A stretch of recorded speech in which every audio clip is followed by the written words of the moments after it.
Yo, have you what do you think about this new picture of Fat Joe? I guess he lost some weight recently. You foul for that one. You a foul. Cause from over here, I'm like, is it? Oh, I saw that picture. You foul. Don't she look like a skinny Fat Joe? No, man, she don't. Man, she looks like Jada Pinkett. You know what I'm saying? That's fucked up, Vlad. That's fucked up, man. That's fucked up, bro. You should have made it. And that, nah, it's not. She has a condition, my nigga. You got, yeah, that's not right. She looks like Fat Joe in this picture. I mean, she's dressed like Fat Joe in this picture. Yeah, but. Fat Joe said that 95% of his raps aren't real, aren't truthful. Right. And people kind of got on him on that.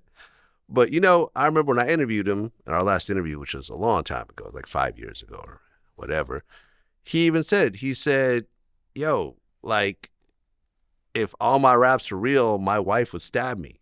You know, I'm having menages and every other song, and yo, yeah, that's like, real talk, right? Yeah, it's like, yeah, yo, I make up stuff. You know what I'm saying? This is what rappers do. Right. This ain't based off of no fucking reality, B. Really? Fat Joe lyrics aren't based on reality? Not all of them, no. If that's the case, I wouldn't have a wife. You know how many menages I ran on my songs? You fucking serious? What's love got to do with a little menage? Nigga, that bitch would cut me. And every fucking level of a... You crazy, man. Hip-hop is entertainment, man. And everybody would like to say it's real, it's their life, it's this. I mean, when you heard that, what'd you think? I thought that... I thought he was accurate. Yeah. I thought it was funny that he was saying it. Yeah. I thought it was very peculiar that you're saying it. You know what I mean? It's like don't tell people. Other rappers, you know, the rappers that rap about rap, they tell people all the time. But you don't usually see like a Fat Joe or someone whose validity has been so important in the growth of their success come out and say, yeah, we was lying. You know what I'm saying? You don't see that. So I thought that was interesting. But yeah, I get the embellishment, and I think that it had a lot to do with lyrics being used in court and these RICO charges for an entertainment field. It's crazy.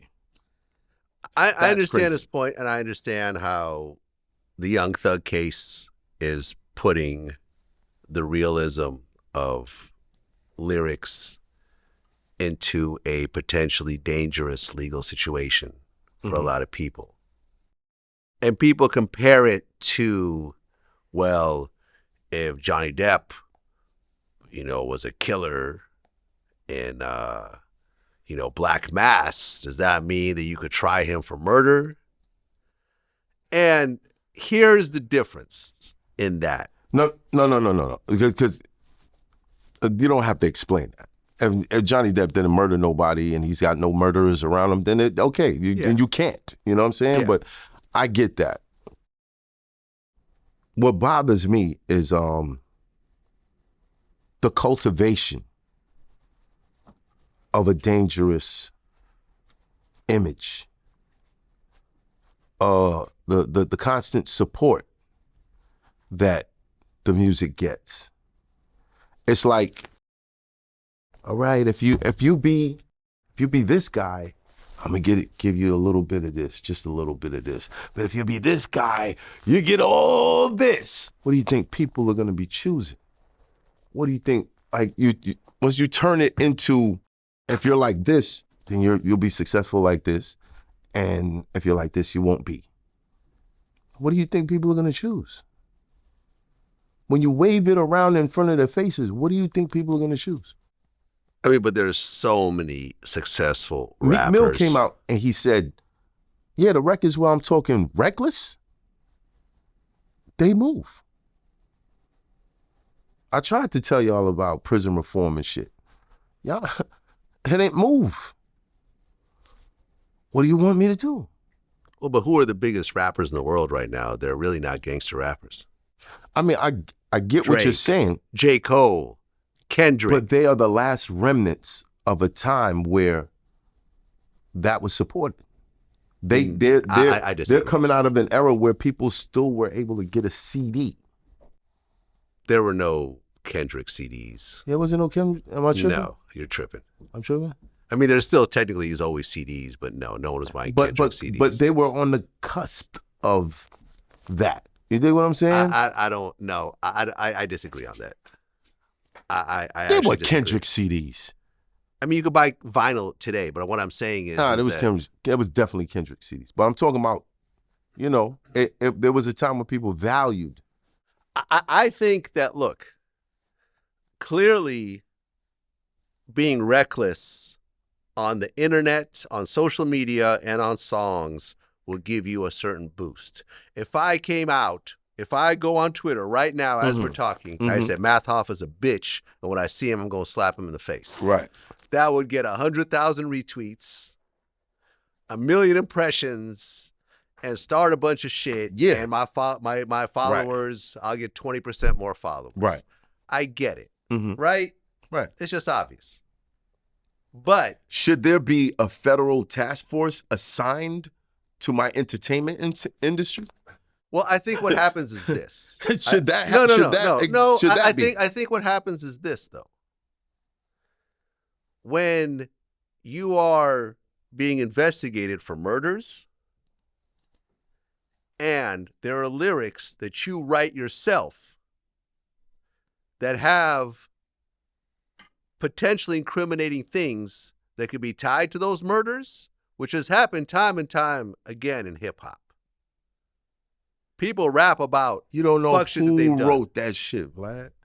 Oh, yes, you do, because there's writing credits on that song. But in reality, you don't know who wrote that shit, Vlad. Well, if you want to take the writing credit, then that becomes on you. If you have a ghostwriter that you don't pay, that you take their writing credits, then you're going to have to hold that. But it's not a fucking statement. It's a song. It's a song. It's not a statement. I could point out a whole bunch of ridiculous lyrics that a judge would be like, you guys really trying to use this dumb shit? I get it. You know what I'm saying? But if Johnny Depp was investigated for a murder and there was a movie that he was in and he wrote that script, and it was very similar to the murder that occurred, there's a reasonable chance that could be part of the evidence. There's a reasonable chance. But then, you know what I'm saying? If just there's a murder and Johnny Depp writes the script knowing people are going to make a correlation between the murder and that, and the movie's going to sell, then what? But he takes the risk of going to jail over a damn movie. All right, so it is what it is. It is what it is. It is At the end of the day, they're trying to say in the Young Thug trial that there's a lyric about how I shot your mother, now he don't mention me, and then YFN Lucci's mom got shot at. They're trying to connect it, and at the end of the day, it's part of the evidence. It's part of the evidence. Again. You know what I'm saying? And a lot of these dudes get high and they don't think clearly. They're not. It's not that they're not thinking clearly. They're not thinking that you're going to take my fucking rap lyrics where on the last track I said, I get so much pussy. It's like I find bitches at Costco or some shit. Like, I don't know. You just said some crazy shit, right? And then you're going to take this one lyric in there and you're going to try to use that as some sort of fucking evidence that they could put me in jail for the rest of my life. Yeah. It's fucking ridiculous. Yeah. It's ridiculous. And this is where the lawyers come in. That's ridiculous. And this is where the lawyers come in. And look, it's fucked up. I've always said, though, that if you're involved in any criminal activity, the last thing you should be doing is rapping about similar criminal activities. You should be going the exact opposite direction. Why? Because it could potentially be used against you. That's why. And you could say it's fair this or is it's brand unfair. New. This is brand new, right? It's not brand new. It's brand new. Not at all. Let me tell you. I mean, within the past 20 years. Oh, I could go back. Hold on a second. I could go back. Were they using Snoop Dogg's lyrics in his trial? They probably tried, but I could tell you someone who got convicted. A rapper named X-Rated. He was involved in a gang in Sacramento. They went to the house of a gang member that they were beefing with. The guy's mother got killed, and they used some of the lyrics to convict him. And then the gun, there's a picture of him. I could look it up. I could look it up. But we actually talked about it in the interview. So basically you can look up the X-Rated interview. And on the cover, he had a gun that he was pointing at his own head, and the caliber, the type of gun and the caliber matched the murder weapon. He went to jail for 26 years. He didn't have a good lawyer. But this has been happening. He didn't have a good lawyer. This has been happening. You know? He didn't have a good. It just. But you're talking about, the gun, the match the same caliber, and all these little coincidences, right? And I mean, it's America. You go to jail for a very long time for a coincidence and shit. Yeah, RICOs are fucked up rules, man. Are fucked up laws. I've never been a fan of the RICO. Like, it's too flimsy of, you know what I'm saying? Like, right. You mean to tell me because we hang together and you do some crimes, I can get caught up in a crime that you do even though I had nothing to do with it? I don't like RICOs. I've always said that. It's lazy work. It is lazy work. I get it. It's based on laziness. Yeah, I get it. And that's why they would use rap lyrics. Because what the fuck kind of evidence is that? If everything else that I said is not true, why would you pick out this piece? You made the point. That part is true. Yeah. It's ridiculous. I agree with you. Lazy work. I agree with you.